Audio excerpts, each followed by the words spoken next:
మెదక్ జిల్లా వెల్దుర్తి మండల కేంద్రంలోని ఎంపీడీఓ కార్యాలయంలో నిర్వహిస్తున్న నామినేషన్ల ఉపసంహరణ కార్యక్రమాన్ని తూప్రన్ ఆర్డీఓ జయచంద్రారెడ్డి పరిశీలించారు. స్థానిక సంస్థల ఎన్నికలు పారదర్శకంగా నిర్వహించేందుకు అన్ని ఏర్పాట్లు చేసినట్టు తెలిపారు. మంగళవారం మధ్యాహ్నం 3 గంటల వరకు ఎన్నికల నామినేషన్ల ఉపసంహరణ కార్యక్రమాన్ని నిర్వహిస్తామని, సాయంత్రం 5 గంటల నుండి పోటీ చేసే అభ్యర్థులకు గుర్తులు కేటాయిస్తామని తెలిపారు. ప్రతి ఒక్కరూ స్థానిక సంస్థల ఎన్నికల్లో తమ ఓటు హక్కును సద్వినియోగం చేసుకోవాలని సూచించారు. ప్రశాంత వాతావరణంలో ఎన్నికలు జరిపేందుకు అన్ని ఏర్పాట్లు చేస్తున్నామని పేర్కొన్నారు.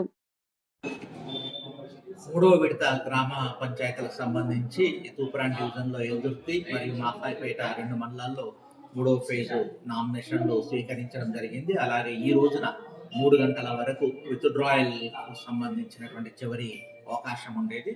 భారీగా విత్డ్రాయల్స్ జరిగినట్టుగా ఇప్పుడే సిబ్బంది తెలియజేస్తా ఉన్నారు. ఈ విత్డ్రాయల్ తర్వాత వచ్చే ఒక గంట లోపల సింబల్స్ అలాట్ చేసి వాటి నోటీస్ బోర్డులలో ప్రదర్శించడం జరుగుతూ ఉంటుంది. అభ్యర్థులు బయట కూడా వెయిట్ చేస్తూ ఉన్నారు. వాళ్ళకి వచ్చిన సింబల్ ఏమిటి అనేది. సింబల్ అలాట్మెంట్ తర్వాత స్టేజ్ 1 యొక్క పని ముగిసిపోతుంటుంది. ఇకపోతే ఎవరైతే అభ్యర్థులు సింబల్స్ అలాట్ అయి పోటీలో నిలబడ్డారో వాళ్ళంతా కూడా ప్రశాంతంగా ఇంకొకరిని నొప్పించకుండా, తర్వాత లా అండ్ ఆర్డర్ ప్రాబ్లం రాకుండా ఎన్నికల ప్రచారం నిర్వహించుకుంటారని ఆశిస్తూ ఉన్నాము.